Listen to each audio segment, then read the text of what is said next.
It is our honor to welcome you to our event today.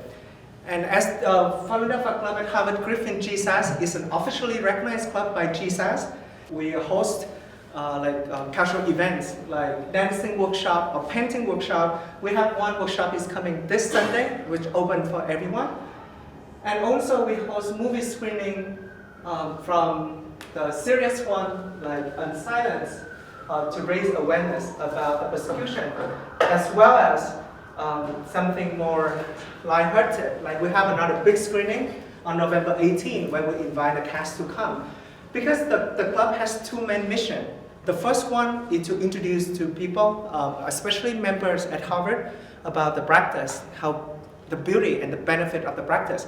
But the second mission is to raise the awareness about the persecution of Falun Gong in China. And we cannot say we are a member of Harvard if we don't host an event like this, where we invite experts and researchers to come to talk about the tough topic. And I think this is particularly relevant to our community, because in the last few weeks, you can see how our faculties, our students, are being attacked on the level of like never before on our privacy for many things that is going on in the world. And in one of the public statements, our president said, quoted, "Our university rejects hate of Jews, hate of Muslims, hate of any group of people based on their faith, their national origin, any aspect of their identity. Our university rejects the harassment, the intimidation of individuals based on their beliefs. Our university embraces commitment to free expression." And as a member of our community, and as a student leader on campus, I strongly believe that freedom of expression, in my own definition, those are open, honest, and faithful discussion are the only path to obtain true understanding, to obtain the truth, veritas, our motto, the bedrock of our identity, and to truly embrace each other. However, the Chinese Communist Party has been engaging in a campaign of transnational repression, targeting dissidents outside China, and that campaign already reached to American university. And one group of victims still underappreciated, that is Falun Gong practitioner on campus. A group are being severely persecuted in China. And I believe, and I know, members of Tibetan communities, of Uyghur communities, or even citizens from an independent country in like Taiwan are facing the same adversity. And before the event, I want to make sure that our events in the past or in the future will never incite hate against China, against Chinese, against Asian, because many of our members are Chinese ethnic. Many of us left China and still cannot go home. Many of us still have parents and family in China, and many of us are waiting for the day where they can go back to China again, to call China home again.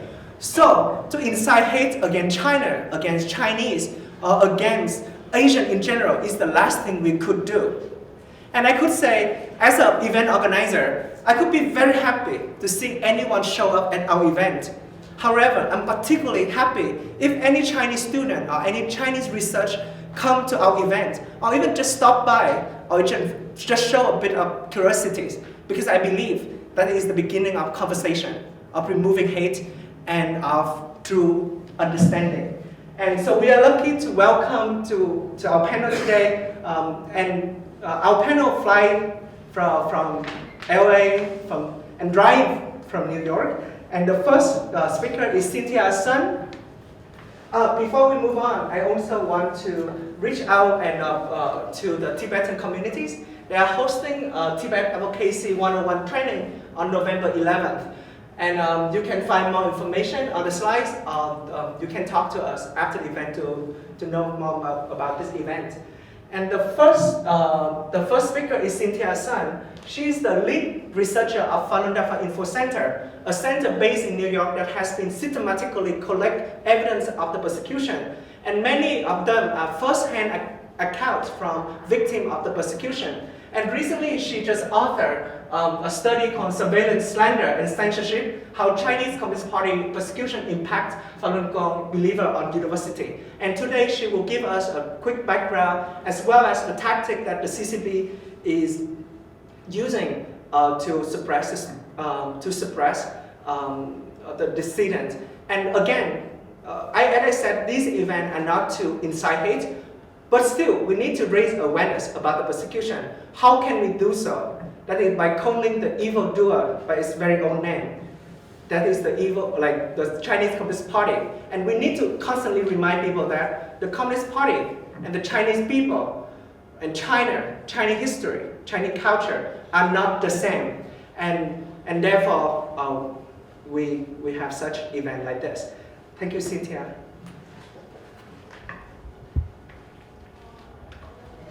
Thank you so much, An, and thank you everyone for joining us today.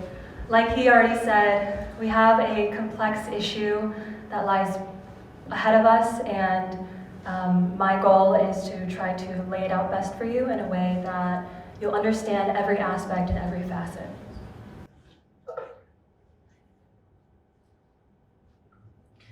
So in my presentation today, I'll be addressing 3 points relevant to today's discussion.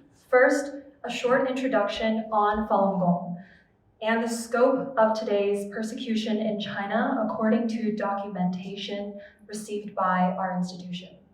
Second, some context on how the Chinese Communist Party, or the CCP, the persecution extends beyond China's borders in a phenomenon experts refer to as transnational repression. And third, the findings of this report that was published recently on how the CCP's influence on American campuses affects faculty and students who practice Falun Gong, but also undermines freedom of expression and belief for others. First, to discuss this issue, we need to understand the history and context it lays in. The spiritual practice Falun Gong, also known as Falun Dafa, is rooted in Buddhist tradition, combining meditation with a moral philosophy centered on the tenets of Zhen Shan Zhen, or translated into English, truthfulness, compassion, and forbearance. So here you'll see a photo of a meditation site at a park in Boston, and then below are photos before the persecution, one at the Shanxi Provincial Government Public Square, and another at a public square in Guangzhou. A lot of these public squares were seen in every corner of Chinese society in the 90s, and tens of thousands of people would gather before they go to work or before they go to school. Descending from an ancient lineage, Falun Gong was introduced publicly in 1992, and it's now practiced in more than 90 countries in heavily populated areas like the US and India, but also in smaller countries like Fiji or Togo, Africa. Still, the largest number of believers, numbering in the tens of millions, remains in China today. According to the CCP's own estimates, Falun Gong practitioners grew to 100 million in 1998. This is 1 in 13 people. Government officials were actually incredibly supportive, and many of their family members even practiced themselves. In 1993, the Public Security Bureau invited Mr. Li Hongzhi to give a seminar on his practice of Falun Gong at their bureau office.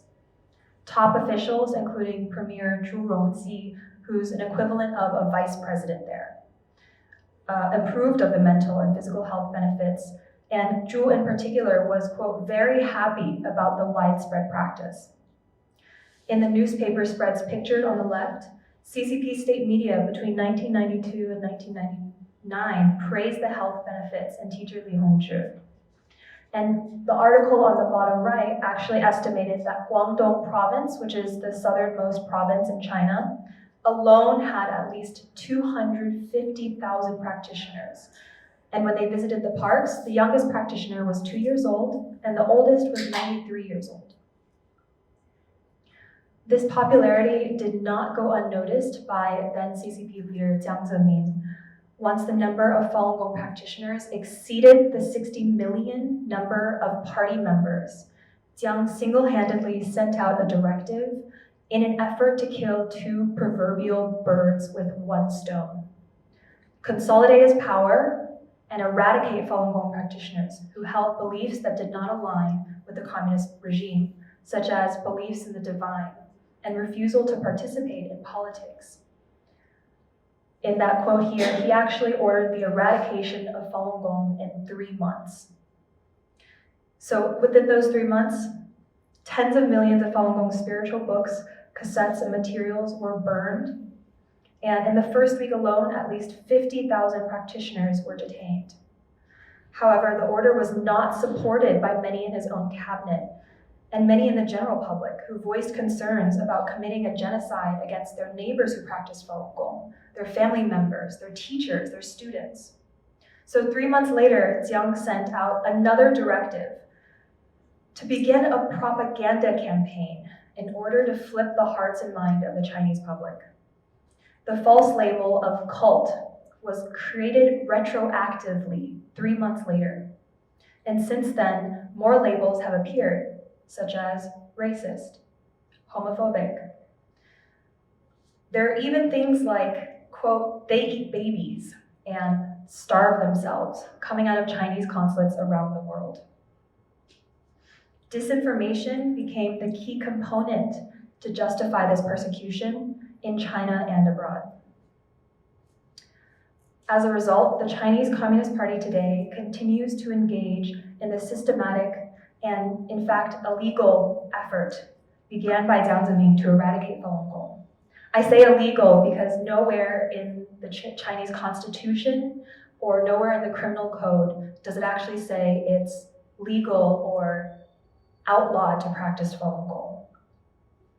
In the Constitution, they actually say the citizens have freedom of religion. So in this vein, they've deployed arbitrary detention, torture, extrajudicial killings, and this is one of the most widespread campaigns of repression in China today. Tragically, this summer, the number of documented practitioners killed inside custody or from the injuries they sustained due to torture in custody surpassed 5,000. And yet, since the inception of this lethal campaign, the CCP's attempt to harass, intimidate, silence, and suppress Falun Gong practitioners have not remained within the borders. For over 20 years, Falun Gong practitioners outside of China, including Chinese nationals, members of the diaspora, or non-Chinese believers, have been a primary target of transnational repression and other forms of harassment around the world. The CCP aims to export their repression abroad, particularly to squash the international attention and pressure regarding their human rights abuses. Earlier this year, 2 CCP agents attempted to bribe a purported IRS official to strip the nonprofit status from a Falun Gong-related organization. They were found out because the IRS official was actually an undercover FBI agent, and the Department of Justice arrested them. In February, a suspected consular employee drove by and poured scalding hot coffee on an elderly practitioner meditating in front of the Toronto Chinese consulate.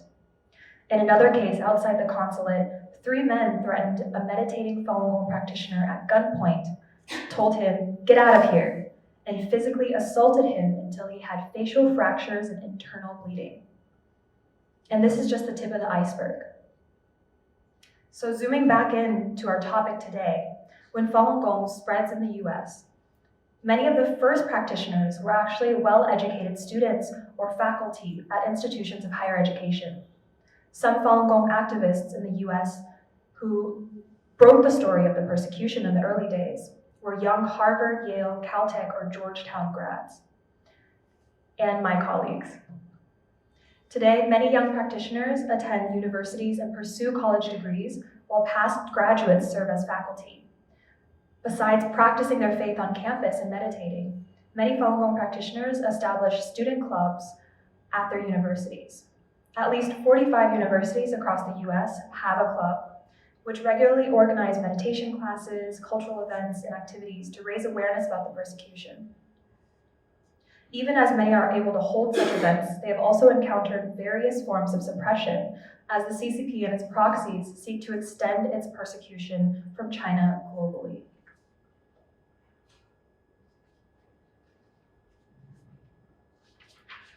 To better understand this campaign that we have at hand, earlier this year, my colleagues and I conducted a survey of college students and faculty who practice Falun Gong. We received 30 responses from 23 colleges. What did we find?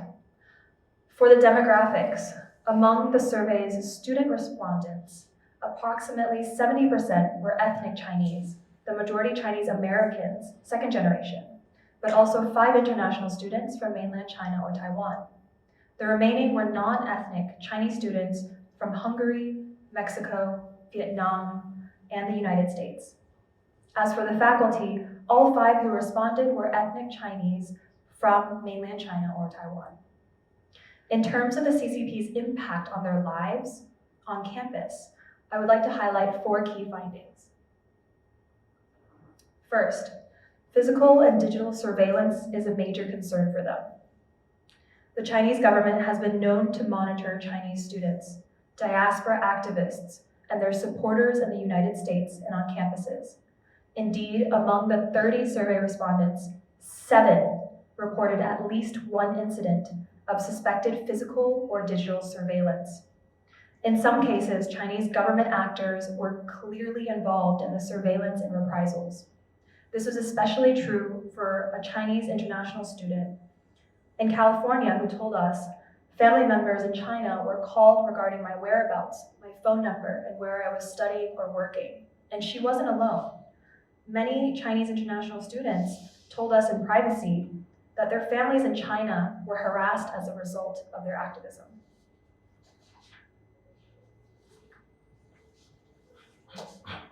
Second, efforts by Chinese students and scholars associations to censor Falun Gong-related activities. These associations, known as CSSAs, have been a main vector for the Chinese Communist Party's influence on campuses. It's considered part of the CCP's non-government assets, which includes the media, Chinese student associations, and academics. So the CCP has made the CSSA ostensibly a student organization, but in recent years, this has gained attention for its characteristics of a Beijing proxy. Some CSSAs are directly funded and receive instruction by local consulate officials. Among other targets, CSSA members have a proven track record of trying to silence Falun Gong activities at universities. Since 2017, we have documented at least 10 incidents of attempted or successful censorship of Falun Gong-related events or reprisals against clubs following events. These often involved CSSAs or their members, and sometimes, like the case of this Chicago student, was under the instruction of a local Chinese consulate. So in this Chicago case, the student will actually come in about 20 minutes to personally tell his tale, so I'll leave that part to him. Another Chinese student in New York told us, quote, "The association at our university was very much in the pocket of the Chinese government." So from all of that, you can just tell what the relationship is and how pervasive this campaign is. Third, Chinese language textbooks demonize Falun Gong and are being used at American universities. So I actually have the textbook here today. It's sold on Amazon, and you can get it really easily. But in this textbook, being used at Chinese language courses at universities across the US, Falun Gong is falsely depicted as prohibiting medical treatment, promoting starvation, or leading people to madness. American students are requested to answer if Falun Gong is a superstitious cult in one review session. Students are also requested to translate or repeat such points in their homework. We discovered this after a student here in Boston who practices Falun Gong was shocked to see this in her own classroom last fall semester. In addition to the gross depictions of Falun Gong, this textbook is also riddled with propaganda points that promote a strong anti-American stance, claims that women's rights and the one-child policy are gifts by the CCP, and even hints at a takeover of Taiwan. And note, this was published in 2007, so obviously the one-child policy has been removed now. There was also a few points that I wanted to bring out from this. There's a mention of Harvard. A student was complaining to his parents, well, 不要上哈佛, which means, I don't want to go to Harvard. But in a more serious note, there's a section here where students are required to translate how Chinese are itching to take control of Taiwan. In another page, they state, Jiang Zemin said, in order to discredit superstitions, he restricts Falun Gong's development, also justifying the persecution. In another point on women's rights, a Chinese man says, you're right, I married that white woman to get a green card, so what? And one last point I wanted to bring up. Students, for a test review, have to answer, is Falun Gong a superstitious cult or not? Why or why not? Explain. So it just tells you how pervasive this is. And the fact that this is being taught in Ivy Leagues, and they're advertising that this is being taught in over 10 US universities, is just the tip of the iceberg, in my opinion. Fourth, CCP falsehoods and propaganda can cause apprehension among Falun Gong practitioners and university representatives. 1/5 of the respondents to our survey reported being somewhat or very uncomfortable self-identifying as a Falun Gong practitioner or speaking out about it in their classes. In particular, many respondents felt afraid of stigma and negative reactions from mainland Chinese students or faculty in their own major or department.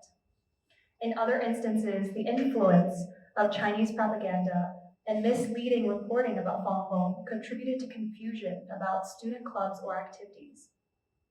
But this entire process caused psychological pressure on the student applicant and scrutinized Falun Gong beliefs in ways that would be deemed completely unacceptable in the case of other faiths, such as Christianity or Tibetan Tantrism. And to conclude, both Falun Gong-related activities and CCP-linked efforts to suppress and silence them are a nationwide phenomenon in the United States, and arguably more common than most people might think. Alongside the harassment outlined above, many students who practice Falun Gong have also encountered interest in the faith, a desire to learn the meditation exercises and support in the face of persecution from fellow students and faculty. Most survey respondents actually found US campuses to be a safe and welcoming space. From this perspective, our findings paint a complex picture of both challenges and support, a nuanced microcosm of how CCP influence manifests on university campuses. Looking ahead, the CCP is becoming more brazen in its efforts to extend its persecution of targeted communities to the US, what's broadly known as transnational repression, including on university campuses. The findings I've shared today are only one small sliver of this phenomenon. Yet, as US agencies and governments have been taking more action to punish egregious actions taken by the CCP agents we said earlier, and safeguard Americans' rights, many universities still lag behind in their responses. I'm very interested in sharing recommendations later in our Q&A portion. Thank you for listening.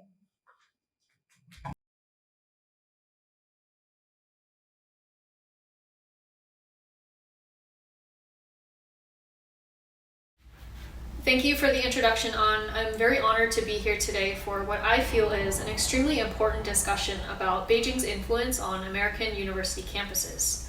So, as the current president of SFFG, I've had the opportunity to speak with many students involved with Falun Dafa clubs on college and university campuses, and will be presenting examples of some who have faced discrimination, harassment, and intimidation simply for exercising their right to free speech and freedom of belief outside of mainland China. But before I move into the student stories, I would like to start with a few important points. So first, we must remember that the Chinese Communist Party is not the same as China. So our discussion today is not criticizing or attacking Chinese people or China as a country. The CCP is very deliberate in its conflation of the Chinese Communist government and the Chinese people so as to deflect criticism as racist or anti-China. But a government can and should be held accountable for its actions without this criticism being perceived as directed towards its people, its culture, or its country. So second, some of the stories today involve Falun Dafa clubs who have faced harassment from Chinese students or student organizations such as CSSAs, Chinese Student and Scholars Associations. Our purpose is not to accuse all Chinese students or CSSAs of being pawns of the Chinese Communist government. Our only intention is to highlight what the CCP's persecution and influence has done to directly impact Falun Gong practitioners on US campuses and to discuss what can be done to counter their efforts and then protect minority dissident voices. So lastly, some of the students who have shared their stories have asked to remain anonymous. For some, this request is directly related to their safety, the safety of their families in China, because they could be harassed or endangered if they are openly critical of the Chinese government. Some also want to stay anonymous so as to not bring about further harassment or targeting of their club activities at school. So like An said, we'll also be joined by some students who will tell their own stories despite potential security risks and targeting. So I hope we can be mindful and sensitive of the risk that they're taking. So I'd like to start with one of the more common challenges faced by Falun Gong clubs, which is stolen materials and vandalism. So these are generally considered pretty minor, as it can be hard to prove exactly who or why, and then materials can be easily replaced. But at one instance last year, the University of Minnesota Falun Dafa Club counted at least 10 posters that were tampered with or vandalized with derogatory terms. After the University of Texas Arlington Falun Gong Club was told by university administrators that nothing could be done about their promotional posters and yard signs being consistently thrown away on campus, they just decided to hang their advertisements higher up off the ground where they could not be torn down as easily. So non-consensual photography and videography is common as well. One student from the University of Minnesota was tabling at a student activity fair and noticed that multiple ethnic Chinese appearing students stopped to take photos of him and the Falun Dafa Club booth from afar. It's unclear exactly what these photos were used for, but the student noted that a Chinese student came up to the table to take materials and then said, my friend saw a photo of your stand on WeChat, and it made him really angry, suggesting that these photos are being circulated. So in general, clubs don't really document these cases because they're non-confrontational.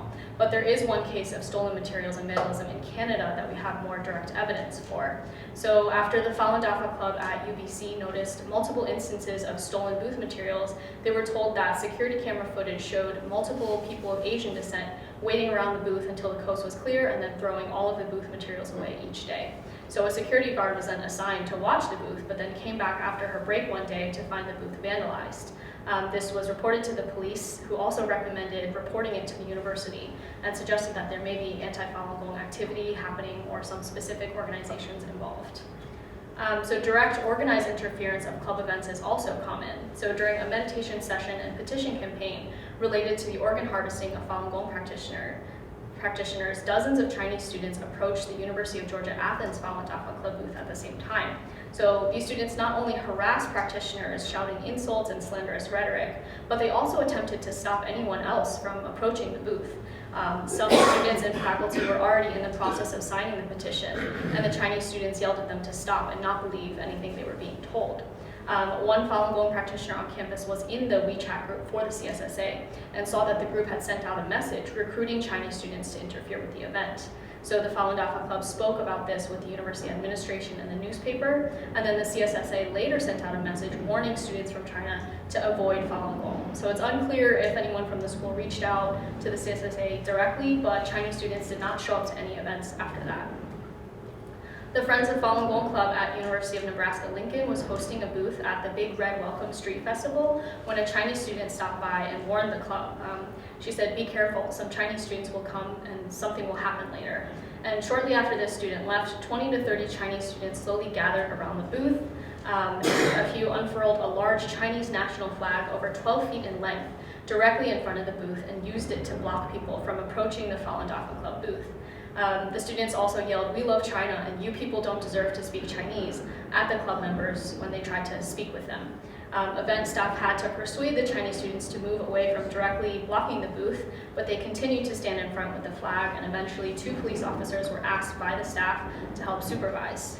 Other Chinese students congregating around the booth, you can see, took photos with professional cameras and phones, but it's unconfirmed what these photos were used for and if any organizations were involved. But because there was a Chinese student who came to warn them, and also the flag is unusually large in size, usually not privately owned, it's suspected that this was a pre-organized and coordinated attack. The club members also note that there seemed to be an older middle-aged Chinese woman with the students that seemed to be in charge, giving them orders like don't talk with them, and leading the Chinese students away after the event concluded. Her identity is unconfirmed, but when asked, she said she was the parent of a student. One US Falun Dafa club that asked to remain anonymous was sent the following email by a Chinese student to help warn them of potential targeting. So the email stated that the Falun Dafa club had been noticed by some Chinese students on campus who did not agree that the club should be allowed on campus, and they decided to collectively petition the club's presence on campus. The student also attached several screenshots, which are messages in a WeChat group in regards to the Falun Dafa club. And these messages say, can we report them? Brethren, how shall we attack them? Do any classmates want to get a group going and petition this together? And I reported them. So after receiving this email message, the club reported significant difficulties in getting their club events approved. Many events were not approved until after their proposed dates and deadlines. And they often received insufficient or no response from university administrators when asked why. They were also told that they could no longer hold any events, including meditation sessions, unless under direct supervision from university personnel. And these students were later told in confidence by a supportive staff member that a Chinese professor had stopped by to speak with the administrative staff about the Falun Dafa Club. And he repeated much of the CCP's slanderous rhetoric about the practice with them. He also alleged that the club was not even student-run, but was instead run by students of members of Falun Gong who were specifically assigned to run this club, even though this was not true, and it was run by students, and all the members were students. But this led to direct and deliberate limitations to their activities on campus, significantly impacting their presence. And over time, from persistent efforts from the club and supportive university staff, they have been able to hold regular club events without hindrance, but they are still very concerned about potential future interference and also protecting the university staff who helped them through this process, so they asked to remain anonymous. One Falun Dafa club in the southern United States held a movie screening of Free China, The Courage to Believe, the content of which discusses the persecution of Falun Gong practitioners and other prisoners of conscience, but also unfair labor and trade practices with the West. And in response to advertisements around campus for this movie screening, the university CSSA published and sent the following article in their WeChat and email list.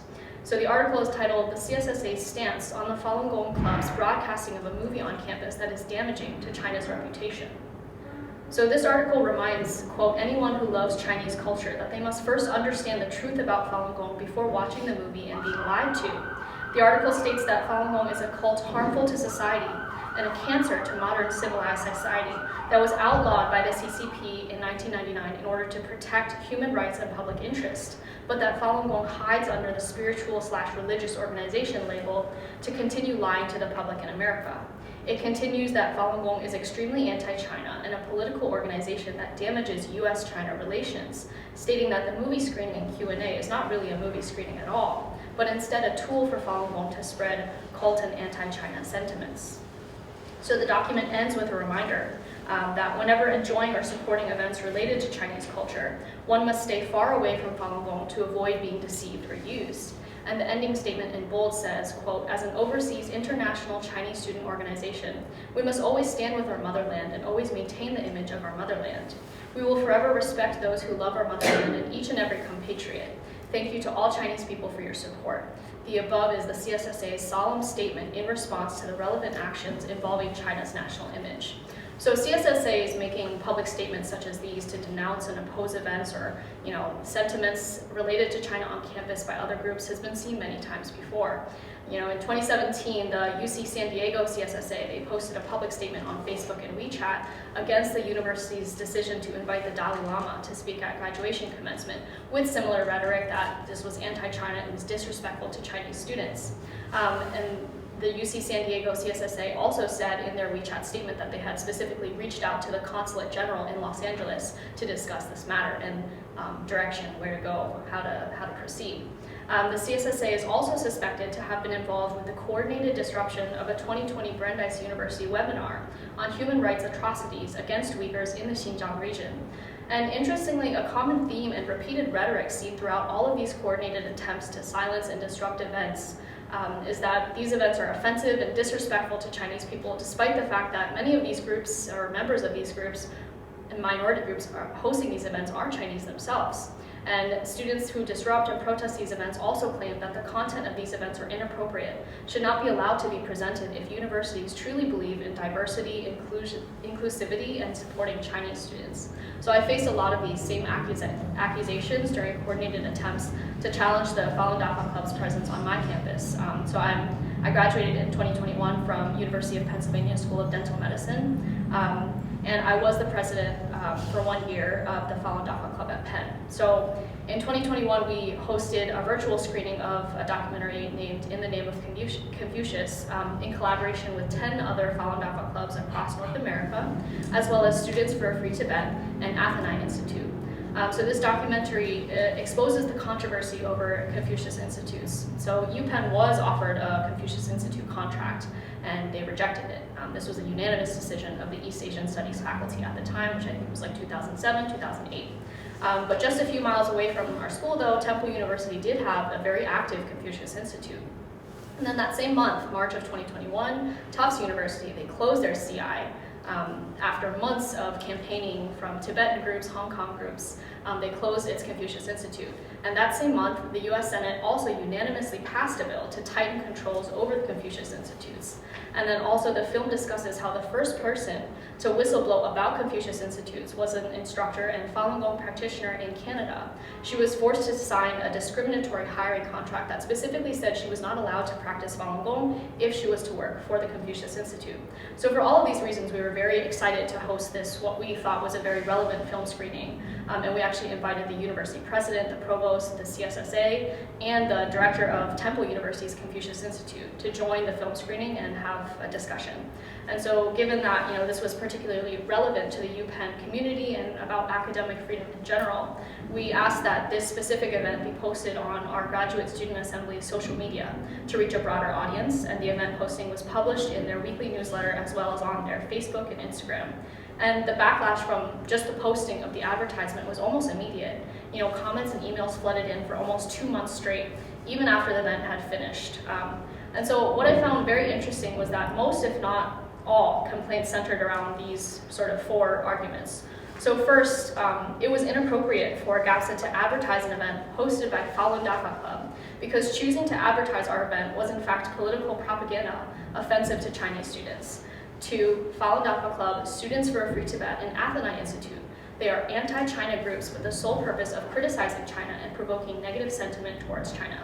And then 3, promoting the film screening was in fact promoting hatred directed towards Asian people, specifically Chinese people. And 4, the content of the film screening and discussion were racist. So this was a very traumatic time for me and our club members because pretty much all of the public comments on social media posts had nothing to do with the film screening itself. They were personal attacks about the club and about Falun Gong practitioners. We were called disgusting Chinese terrorists, and many comments expressed that GSAS and Penn should be ashamed that they had stooped so low as to allow a Falun Dafa club to exist on campus.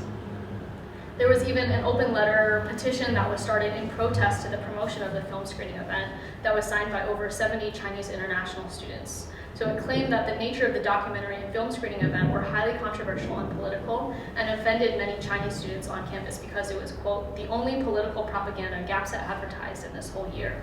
And they stated that GSAS's decision to promote this event by Falun Dafa Club had isolated and upset the Chinese population at Penn, and GSAS should set rules to make sure that something like this would not happen again. It requested that any and all future event promotions by anybody should be presented to the General Assembly and must be unanimously voted upon. If there were any students with concerns or oppositions to the posts, even after they were published, GSAS must withdraw the posts and take them down. And I think these requests were very shocking to me because the CSSA is actually represented on GSAS's board. So implementing such a suggested policy would in fact marginalize Falun Gong practitioners or any minority dissident voices and essentially silence the promotion of their events in order to not upset the Chinese international population at Penn. And what was further shocking to me was that in a General Assembly meeting and council meeting, a Chinese student was allowed to present his concerns about the event. And during this, he had a slideshow and he presented slides that were highly misrepresentative about the film screening and the discussion's apparent racism towards Chinese people, my racism towards Chinese people. And it also presented a slide that echoes Chinese Communist Party rhetoric that is specifically used to justify the imprisonment, torture, and persecution of Falun Gong practitioners in China, and use these as justification for why it was wrong for GSAS to have promoted a Falun Dafa Club event. And at no point during any of this were, in emails, meetings, presentations included, were Falun Gong Club representatives invited or offered to join the discussion or given an opportunity to publicly respond to any of these claims. So I'd just like to finish my portion here with a few closing thoughts. So one thing that I do really appreciate is that the Office of Student Affairs did step in to help steer the conversation in the right direction. And what I mean by that is that the Falun Dafa Club's right to hold space on campus was being challenged, and appropriate administration stepped in to make it clear that complaints about the Falun Dafa Club's presence on campus and its right to promote events through GSAS were not the same as concerns about the event. And it also made it clear that, inevitably there will be differences in opinion, and the club had not done anything wrong just because some students were offended by the content of the film. But through this experience, I really felt that universities in general may be unprepared to deal with situations like these and don't really know what to say or do when it does happen. And so in this sense, I think there's definitely space to improve for universities to better proactively support free expression of Falun Dafa practitioners on campus and to make them feel safe and welcome at their universities. And this includes giving minority groups, however small they may be, an equal chance to respond and join the conversation. This means appropriate departments reaching out to provide resources and mediate conversations in a timely fashion. This means that when things like this happen, reminding students that personal attacks will not be tolerated, and that universities support academic freedom, freedom of expression, and freedom of belief for all students. And so all of the challenges today that I discussed, all of the tactics discussed by Cynthia, these are all being used to silence other dissident groups. And they're also experienced by minority groups on campus like Tibetans, Uyghurs, Hong Kongers, Taiwanese students, and more. And so I think universities really have to be proactive about working with these groups to safeguard their freedoms and make sure that they're not feeling isolated, victimized, or that they need to self-censor on campus just to feel welcome and safe. And just putting my own experience into the context of our theme today, one thing that I realized, and it's a sentiment that was echoed to me by pretty much every single Falun Gong practitioner student I spoke about their experience with, is that we can't blame any Chinese students for doing what they did. Yes, it's very traumatic to be the target of a coordinated attempt to silence our club activities on campus and feel helpless. Yes, it's really hurtful to be accused of being anti-Chinese, a traitor, a terrorist, or more simply for discussing our thoughts. But when I remember times in the past when my own close friends who grew up in China have, casually said things like, oh yeah, like in China I was taught that, you guys force yourself to stay up for days on end, like you eat babies, you have to kowtow on the ground until your head bleeds. I'm really reminded of the extent to which the indoctrination that the CCP subjects children to from young age is, like the severity of that. It shapes their minds and worldviews to fit their selected ideology. So, I realized that under the influence of a repressive communist regime that does not believe in free speech and is intent on controlling how people think inside and outside of China, we're all victims the same. So in that sense, it's really important that we don't turn against each other and direct this instilled hate on each other. We have to stand together against the influence of the CCP and say that we will not tolerate this. We will not allow the CCP to manipulate us in this way, but instead we will treat each other with open minds and compassion. And so with that, my presentation is finished. Thank you very much for having me today. Look forward to discussing more in the Q&A.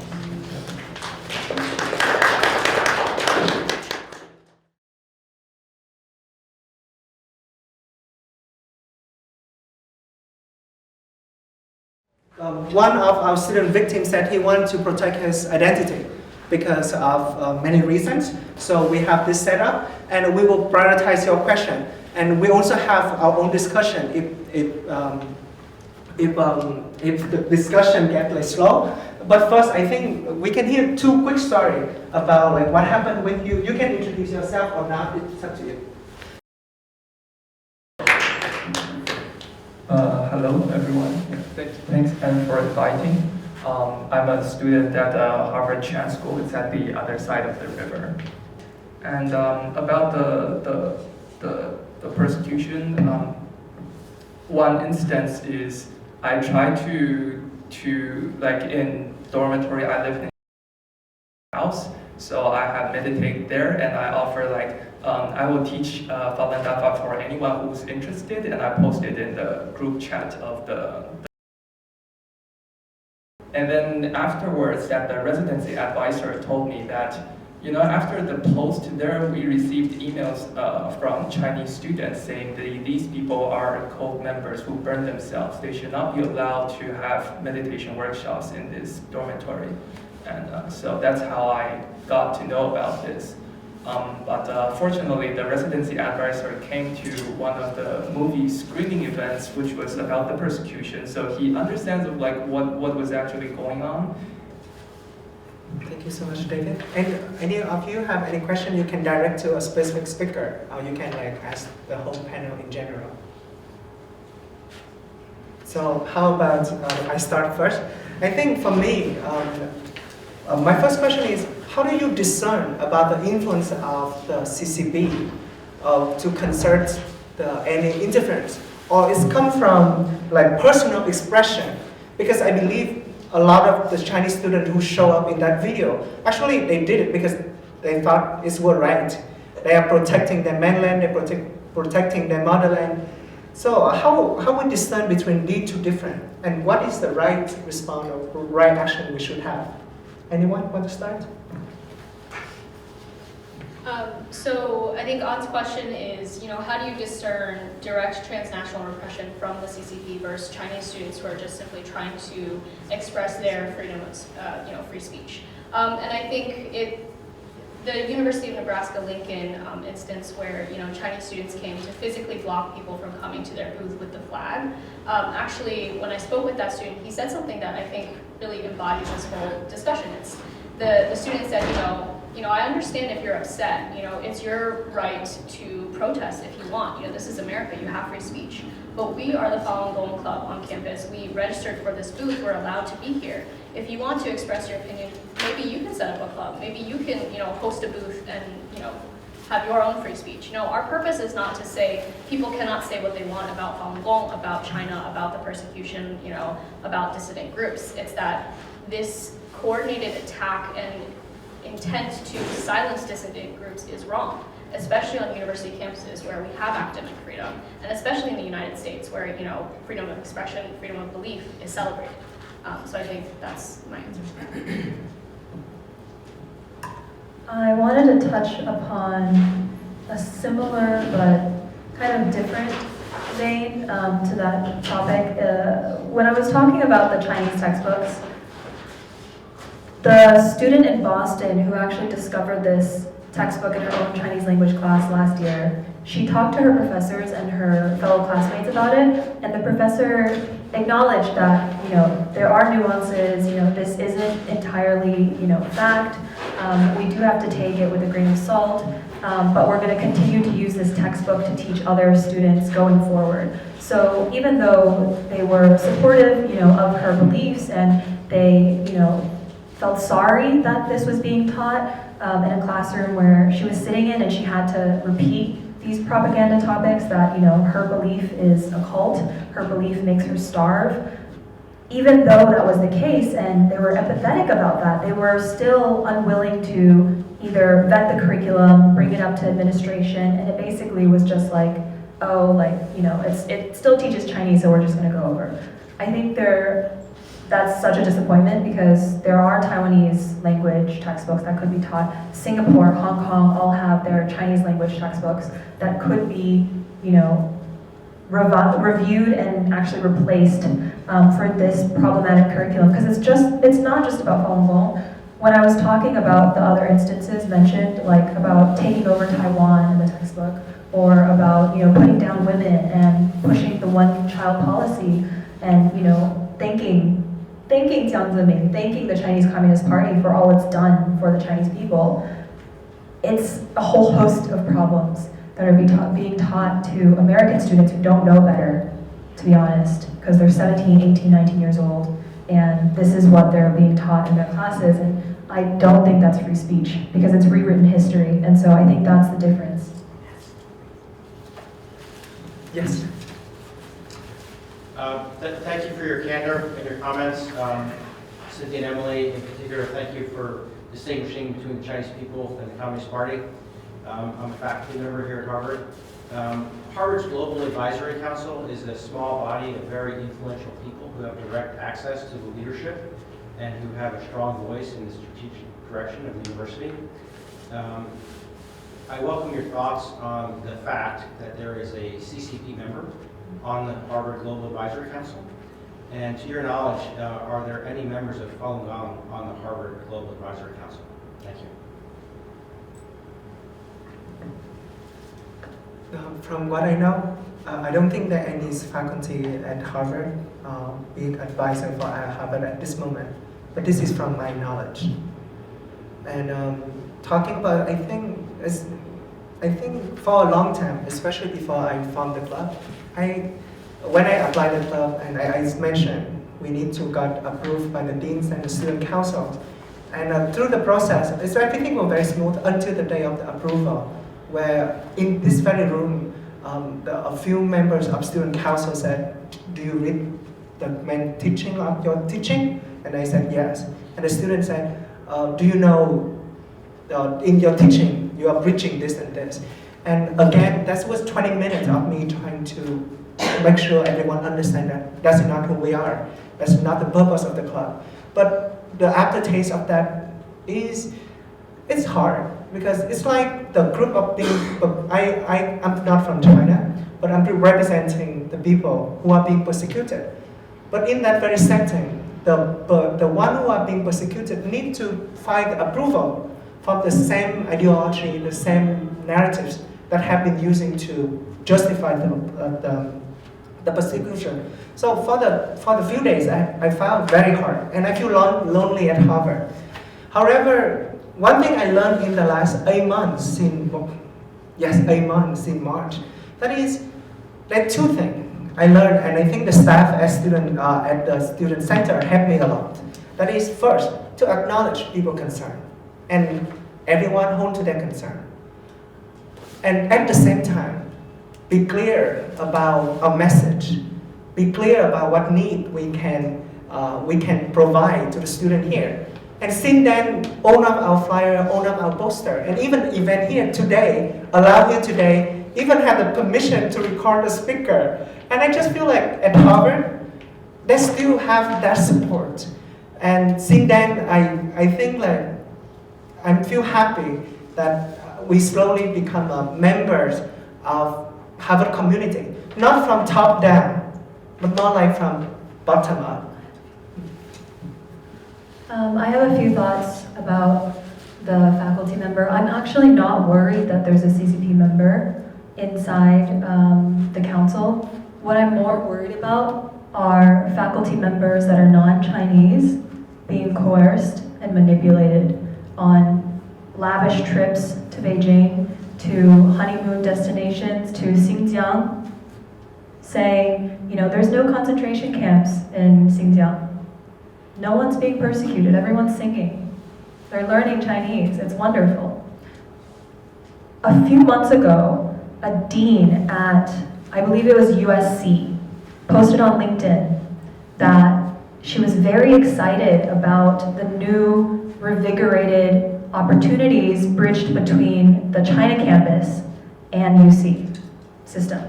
And she was going on and on about, her trip and then meeting all these wonderful government officials and how she was like excited for the students to, revisit China and do all of these study abroad collaborations and share information between their laboratories, between all of their, R&D. That's what I'm concerned about. Follow the money trail. Like, that's where the truth lies. And it's that, I think that's the most damaging. Because if they're stating that they're a CCP member, you're on edge and you're, wary, right? But if it's your own coworker who's very supportive of these ideologies, you're not wary against your friend.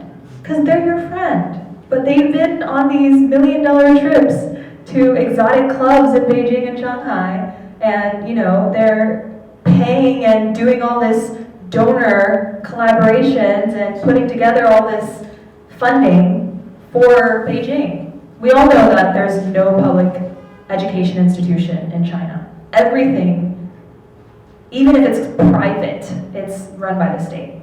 So I think that sums up my thoughts on that.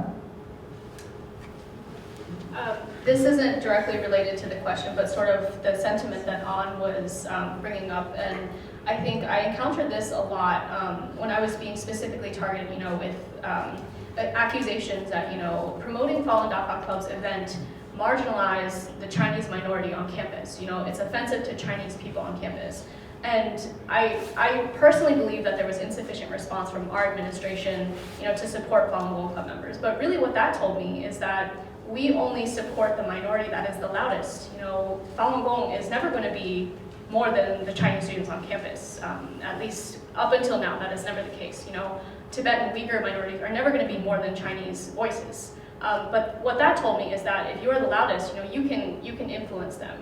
They cried the loudest. They said, this is racist. This is anti-China. People were like, yeah, in the name of Confucius was racist. They were like, you should be condemned for holding this event. And we had to publish our own open letter to specifically say all the things that I said here. We're not criticizing China. We're not criticizing Chinese people. Like, I'm Chinese, right? But what that really told me was that, you're kind of just like a very, very small minority on campus.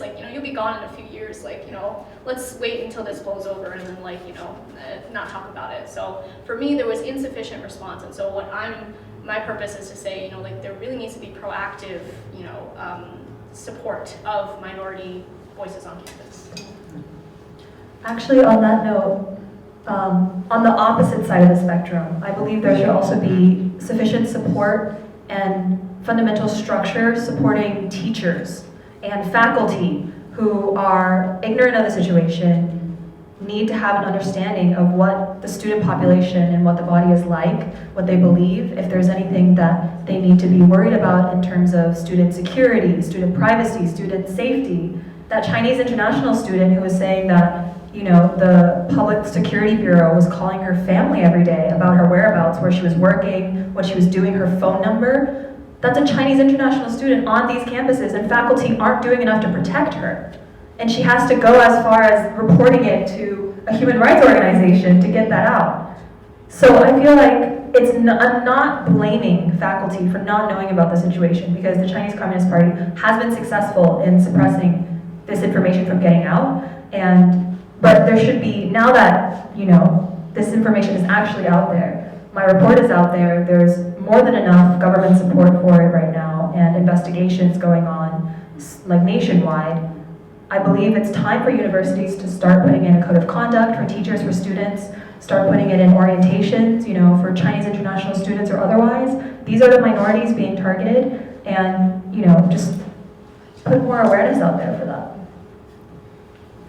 Yes, go ahead. I'm curious to hear your thoughts on student organizations that organize trips to China. I think I definitely recognize how that can be very positive and cool for students to have that opportunity. But how does that compare to what you were saying about faculty being one united in China?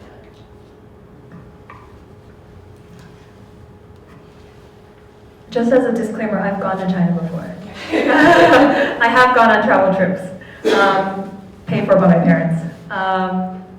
I definitely support trips.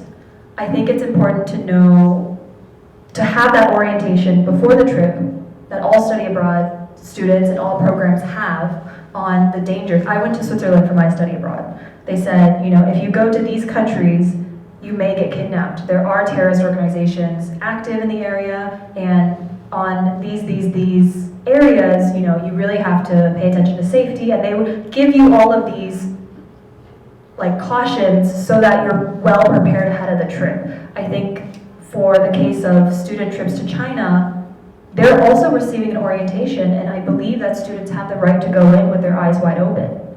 I don't think it's right for them to go in and just think, this is another country, because China is not just another country under just another government. And likewise, coming back from China, I think it's important for them to either meet Uyghurs, to meet Tibetans, Hong Kongers, Taiwanese people, Falun Gong practitioners, to talk about their experiences and also like hear about the story that they couldn't hear when they were in China. Because I was actually under surveillance when I was in China. I wasn't allowed to go to a lot of places. So they very much are aware of what you should and should not see as a foreigner. Yeah.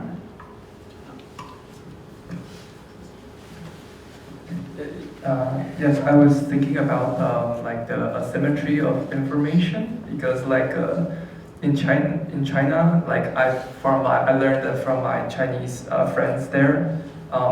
Some of them were the children of officials, which I met at the Hong Kong Chinese University.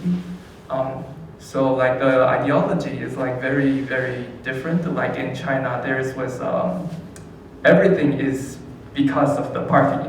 Like if you go to education, it's because the party gives you the education. If you go to hospital, and if you have earned money, it's because under the leadership of the party. And I think that notion is very, very, very prevalent. And when I was having discussions like with him, like how do you see the Cultural Revolution or whatever happened back in China, and says, oh, it's because a few of the members did something wrong. It was like the party is always correct, and it was always we were very grateful to the party and so stuff. So like I think that's the part of it. Like it's kind of like a belief system that controls like every aspect. So although we see like it's a very different system, like in Western, like if you have a private institution, that's a private institution, and you don't suspect that it has anything to do with the government or something. But in China, it's all connected as the party's ideology inside.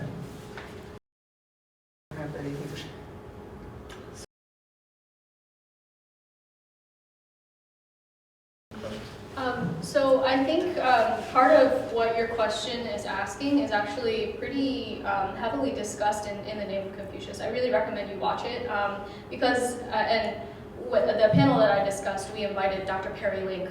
He is a scholar of China, and he wrote this article that I think was published in the Harvard Asia Review or something.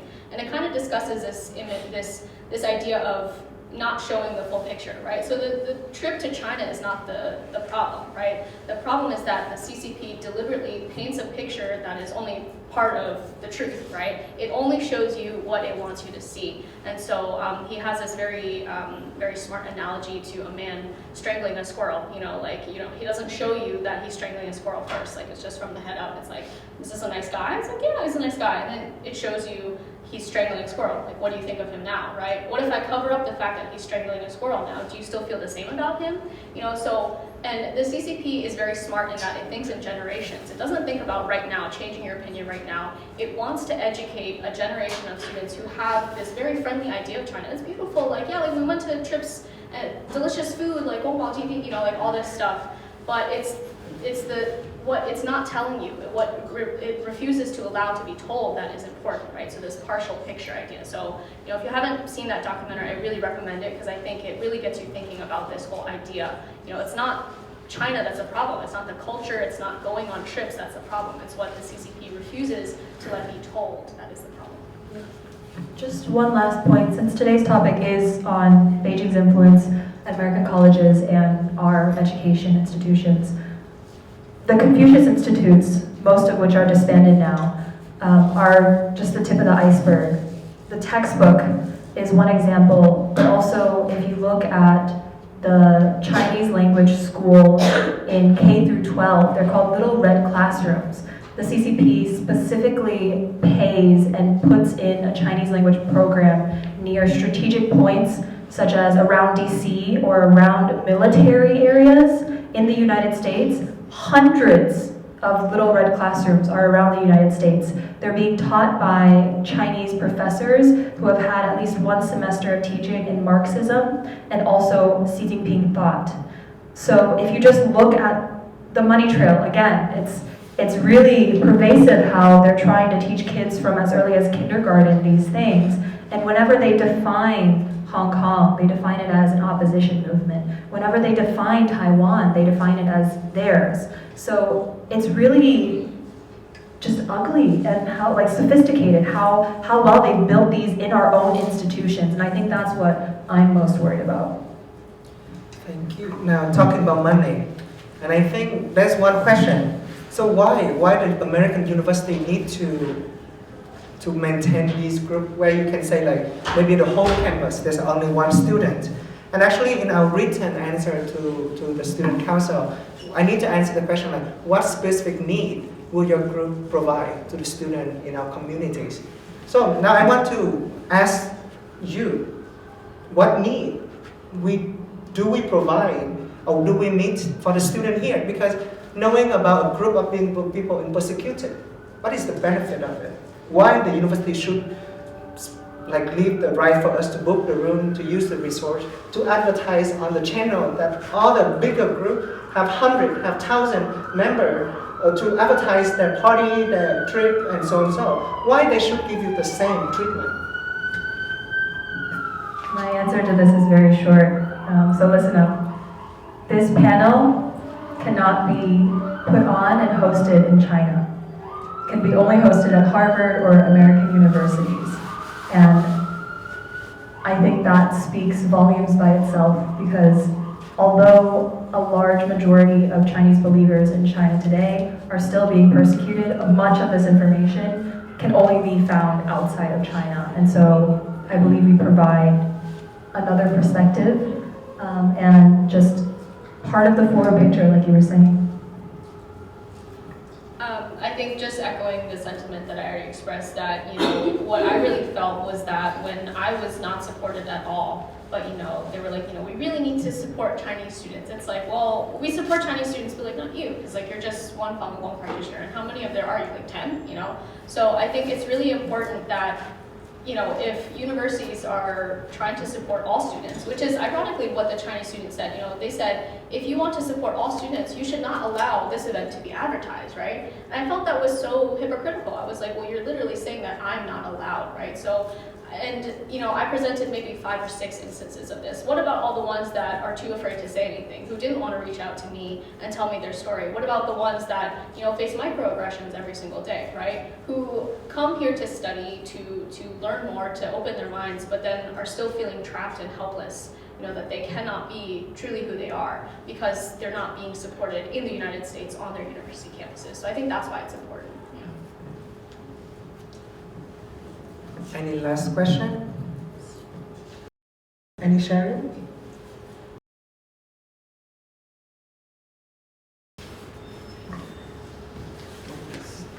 So I was, in response to that question, I was thinking, first, I do benefit. If it's not the club, I will not be here, right? And the second is that the persecution of Falun Gong is not just one anomaly, from the talk, Cultural Revolution and the Hong Kong students, in the Hong Kong Chinese universities, even that was very prevalent. And also the Uyghurs, the Tibetans. I think that serves as a major neglected case that the Falun Gong is the largest persecuted group, but not just Falun Gong. I think the CCP used the same tactics to all these groups again and again, and they improved on each instance, what works for the previous group, and let's try this on the another group, and they just get more and more sophisticated. And in the case, what I encountered was never there's no evidence, right? I cannot, except do you believe in me or not, I cannot provide anything, because their residents advisor said, oh, we need to protect the identity of the students, so I could only tell you about this, but you cannot. I said, I wish to talk to her, the one who sent the email, told me that I'm a cult. I wish to talk to her, I'm a normal person, come on. And then I could not allow to reach her, and I don't know who she is, but I know that it's in the same dormitory. It's kind of weird feeling, who this person might be, I don't know, but there's someone who's has hostile views on me, and that's just in dormitory, but also in Chan school, I feel that very, very, very prevalent. Like I walked down the hallway and there was someone staring at me like very strange. I don't know what he or she is thinking about. I want you to talk to them, but they would not, even face eyes would be impossible. Like they would just avoid me all the very far away. They just change direction. So, yeah. So I'm glad that you brought that up because actually one of my last questions, because actually I'm a PhD student in immunology, what I see, what I'm being trained to see is pattern, and what the pattern is, whatever work for one group, they will be optimized to make it more efficient to suppress the next group. And I think, for example, nowadays we talk a lot about the persecution of the Uyghur in Xinjiang, and I think a lot of things happen to Falun Gong practitioner and can be seen in Xinjiang too. For example, organ harvesting. Now evidence that the Uyghurs are being subjected to organ harvesting, and their organs are advertised to tourists from Muslim country as halal, so it's suitable for Muslims. And I think for these to look at Falun Gong not as a practitioner, but as a researcher, and I think we will see the pattern, and we can even predict where is the next step. Cynthia? I just wanted to bring that topic back to the US and how the CCP actually controls a lot of our media as well regarding the Falun Gong issue, Tibet, Uyghurs, all of these things that they want to silence. It's actually not an anomaly, right? And I have a case study here. In August 28, 2019, the spokesperson of the Chinese Ministry of Foreign Affairs, Hua Chunying, sent a letter to more than 30 international news organizations, including Bloomberg, Wall Street Journal, Reuters, Agence France Presse, South China Morning Post, BBC, NBC, NHK, and Asahi Shimbun. The media advisory stated that the Hong Kong movement is publicly colluding with forces attempting to split China, and Hong Kong riot leaders like Nathan Law exchanged experiences with Falun Gong cult members, as well as those from Xinjiang and Tibet. I think the overarching trend is the CCP really wants to create its own narrative and make everyone believe in that same exact narrative. And so the ways that they are trying to control schools, trying to control media, trying to control our own government officials through lobbying and through different tactics. And like the one that Gary Newsom went on recently with to China, they called it a honeymoon. I feel like it's all supposed at some point is their narrative. And Falun Gong being a club on campus is vital to the academic freedoms and to the betterment of fellow students who are reading these newspapers and don't really know any better. So I feel like it's all encompassing. Thank you so much, everyone. I'm 3:30, and I want to make an end statement. First of all, to promote this event, I try to reach out to different centers. And most of the answer is no, because as a center on campus, we cannot promote your event, which I completely agree. So that's why we need to use a grassroots way, bottom up, send email to lots of people, post posters everywhere, reaching out to different groups personally. So one thing I want to say, I'm thankful for your participation today. For any organizer of any club on campus, anyone show up at event, even a party, is a big win. And fun event like Falun Gong, Falun Dafa Club, your participation is, I could say, mean a lot to us. And I think in the future, I vision that we can collaborate with other groups on campus. And actually, some of them are here, and I already mentioned on November 11th, the Tibetan communities here at Harvard is hosting. We have the slide for that. And thank you so much for everyone, and I hope to see many of you in the future events. Thank you so much, everyone.